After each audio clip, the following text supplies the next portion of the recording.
everyone, welcome to our channel Real Source Education. In this video, we will learn the sources of history. Lesson number 1, History, for 7th Standard English Medium.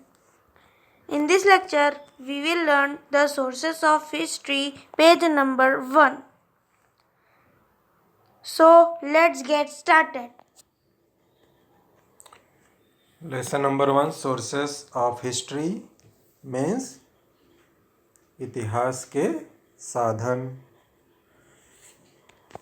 We studied ancient Indian history last year. तो पिछले साल हम प्राचीन कालखंड का इतिहास पढ़े थे. We are going to study the medieval period of Indian history. और इस साल हम भारत के मध्यकालीन कालखंड का इतिहास पढ़ेंगे. Broadly the period from the 9th century CE till the end of the 18th century CE is considered to be the medieval period of Indian history.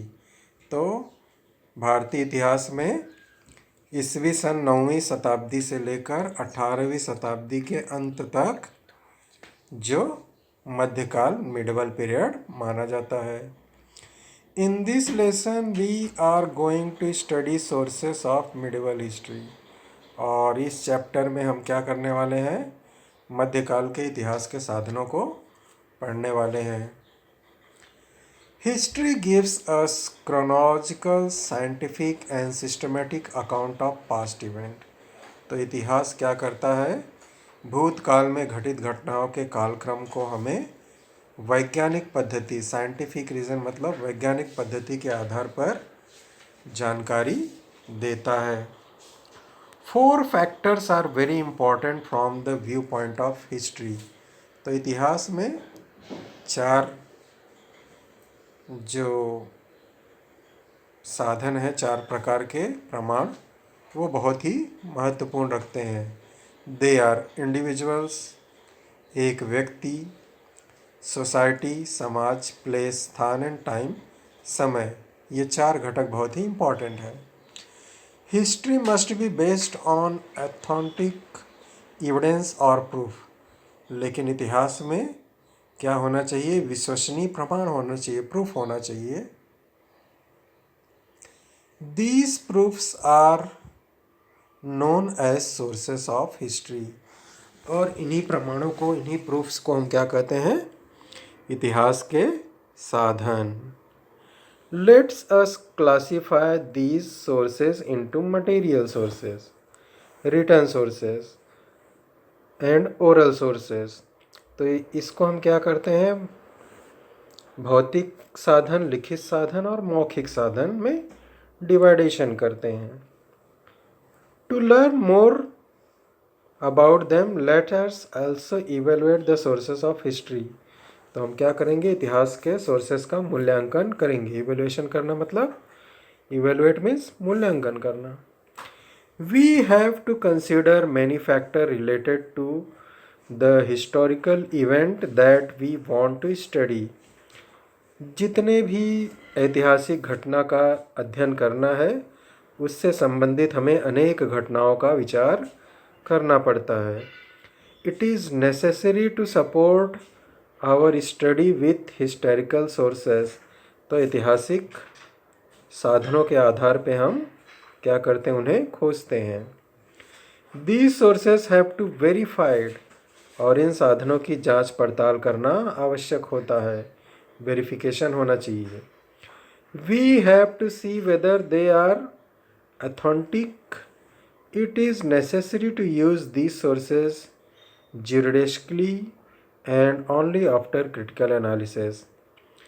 उनकी प्रामाणिकता और सत्यता की पड़ताल करनी पड़ती है और इन साधनों का उपयोग अत्यंत सूझबूझ और विश्लेषणात्मक पद्धति द्वारा करना आवश्यक है. क्रिटिकल एनालिसिस मतलब विश्लेषण करना. विश्लेषण को ही विश्लेषणात्मक पद्धति कहा जाता है. नेक्स्ट पैरा देखिए. Forts have an important place among material sources. तो जो ये किले होते हैं, किले आपने देखा होगा, तो किला जो होता है वो इतिहास में बहुत ही इम्पॉर्टेंट स्थान रखता है। किसमें? मटेरियल सोर्सेज में। सम मेजर टाइप और फोर्ट और hill forts, forest forts, sea forts and forts on the plain. तो कुछ महत्वपूर्ण जो किले हैं, गढ़ हैं, वो क्या क्या, उसे हम क्या क्या कहते हैं? जैसे एक तो हिल पहाड़ी किला, फॉरेस्ट वन का किला, सी फोर्ट समुद्री किला, and forts on the plain मतलब समतल भाग के जो किले हैं वो। इंक्लूड समाधिस, ग्रेव्स, वीरगला and buildings include places, ministerial, mansion, queen's quarters, Ranivasa, and also houses of common people। तो इसके अंदर बहुत सारे विभिन्न प्रकार के स्मारक, समाधि, मकबरा, उकेरे हुए छोटे शिलालेख, वीरगल, भवन, रजवाड़ों, मंत्री निवास, रानी निवास और सामान्य लोगों के मकान, इन सब का समावेश होता है। They all provide insight about the period. तो looking at them we come to know about the development of architecture, the economic condition, the quality of art style of building, construction and people's standard of living in that particular period। तो हम क्या करेंगे? उस समय की जो वास्तुकला में जो उन्नति का परिचय प्राप्त होता है, उस कालखंड की आर्थिक स्थिति, कला की ऊंचाई, निर्माण कार्य शैली और लोगों के जीवन का स्तर, स्टैंडर्ड ऑफ लिविंग मतलब लोगों के जीवन का स्तर, इन सब की जानकारी हमें मिलती है। ऊपर मटेरियल सोर्स में देखिए, यहाँ डायग्राम्स दिया हुआ है मटेरियल सोर्सेज में। पहला है बिल्डिंग्स, भवन, केव्स और स्क्रप्चर्स, गुफाएं, इंस्क्रिप्शंस, शिलालेख, कॉइन्स, सिक्के, कॉपर प्लेट्स, ताम्रपट एंड मेमोरियल्स, किले या गढ़। नेक्स्ट, कैन यू टेल, क्या आप बता सकते हो? How do coins narrate history. तो सिक्कों द्वारा इतिहास की जानकारी किस प्रकार हमें प्राप्त होती है? लेट्स लर्न, आओ समझें। Since Asian time coins like कौड़ी, दमड़ी, घेला, पाई, पैसा, आना एंड रुपी वर यूज्ड। तो सबसे पहले प्राचीन काल में कौड़ी, दमड़ी, घेला, पाई, पैसा, आना, रुपया, ये सब सिक्के, ये सब पैसे चलते थे। Some local idioms and proverbs are based on coins. For example, कुछ कहावतें, पंक्तियाँ चलती थी, कहावत और लोक पंक्तियाँ चलती थी। जैसे, एक फुट की कौड़ी देना नहीं। हियर फुट की कौड़ी means the lowest bit of money. तो फूटी कौड़ी भी नहीं दूंगा मतलब सबसे कम जो वैल्यू ऑफ अमाउंट है वो भी नहीं देगा। 16 आना सच। तो 16 आना 16, 16 मीन्स 16। तो 4 4 4 4 4 जा 16 मीन्स 25 पैसे, 25 पैसे, 25 पैसे, 4 times 25 is equal to 1 rupees. तो 16 आना मतलब कितना हो गया? 1 रुपये, means 100% true.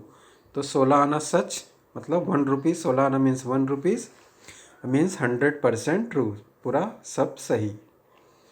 Next, page number 1 में लास्ट में देखिए, the coins made by different rulers using materials like gold. तो इतिहास में जो भी बहुत सारे शासक थे, कुछ शासकों ने क्या किया, सोने के कॉइन्स बनाए, सिल्वर चांदी के। Copper are important source of history, तो कुछ लोग ने तांबे जैसे धातुओं से सिक्के बनाए। From these coins we learn about the rulers, their period, governance, religious ideas, personal detail etcetera. तो हम क्या करते हैं, इन्हीं सिक्कों के आधार के ऊपर उनका कार्यकाल, उनका शासन व्यवस्था, उनकी धार्मिक अवधारणाएं, व्यक्तिगत विवरण सबकी जानकारी प्राप्त होती है।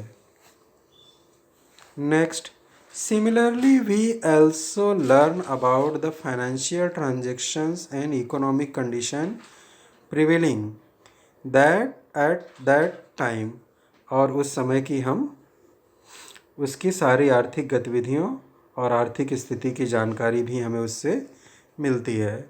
From the image of Ram Sita on the coins of emperor Akbar और Shiva Parvati on the coins of Haidar Ali, we see the religious coordination of those days. तो यहाँ राम और सीता का जो चित्र है सिक्कों पे सम्राट अकबर द्वारा बनाया गया, और हैदर अली के द्वारा बनाया गया शिव पार्वती की जो प्रतिमा है, उस कालखंड में प्रचलित धार्मिक समन्वय का बोध करता है हमें। The Peshwas use the Arabic और Persian language on their coins. जो पेशवा थे वो क्या करते थे कि सिक्कों पर अरबी और फारसी भाषाओं का उपयोग करते थे। This throw light on the use of language in the period. तो उस समय जो उस कालखंड में जो व्यवहार चलने वाले का हमें ज्ञान मिलता है। Next para, N inscription is a carving on a stone or wall etc. For example, the inscriptions found in the Brihitswara temple premises in Tanjore, many inscriptions of the period of Chalukya. तो यहाँ बृहदेश्वर मंदिर में Chalukya, Rashtrakuta, Chola and Yadava kings have been found. तो यहाँ चालुक्य, राष्ट्रकूट, चोल और यादव शासकों के कालखंड में उकेरे गए शिलालेख प्राप्त हुए हैं। An inscription is considered to be very important and reliable source of history. इतिहास में ये जो शिलालेख हैं, ये इतिहास लेखन में बहुत ही विश्वसनीय प्रमाण माना जाता है। It helps to understand features like the language, script, social life of a period. Inscriptions carved on the sheet of paper is known as a copper plate. तो यहाँ पे जो शिलालेख है इतिहास में महत्वपूर्ण है ही है। इसके द्वारा भाषा, लिपि, समाज, जीवन जैसे घटकों को समझने में सहायता प्राप्त होती है। तांबे के पत्थर पर उकेरे गए जो लेख हैं उसे ताम्रपट, कॉपर प्लेट्स मीन्स ताम्रपट कहते हैं। Royal edicts, verdicts etcetera are inscribed on copper plate. तो जो राजसीय राजाओं का जो आदेश होता है, निर्णय होता है, जानकारी, वो उसी ताम्रपटों पे, कॉपर के प्लेट पे उकेरी जाती है। डू यू नो, क्या आप जानते हो? Chaityas, viharas, temple, churches, mosques, एलेग्रीज, dargahs, maqbaras, gurudwaras, monuments, sculptures, wells, minarettes, village boundaries and gates, weapon, utensils, ornaments, clothes, decorative articles, toys, implements, musical instruments और all material source of history. तो चैत्य, विहार, मंदिर, गिरजाघर, मस्जिद, अगियारी, दरगाहें, मकबरे, गुरुद्वारा, छतरी, शिल्प, विभिन्न कोणों वाले पक्के, गहरे और बड़े कुएं, मीनारे, ग्राम सीमाएं, शस्त्र, बर्तन, आभूषण, वस्त्र, हस्तकला की कलात्मक वस्तुएं, खिलौने, औजार, वाद्य, all are material sources means भौतिक साधन. In next lecture we will do written sources of history.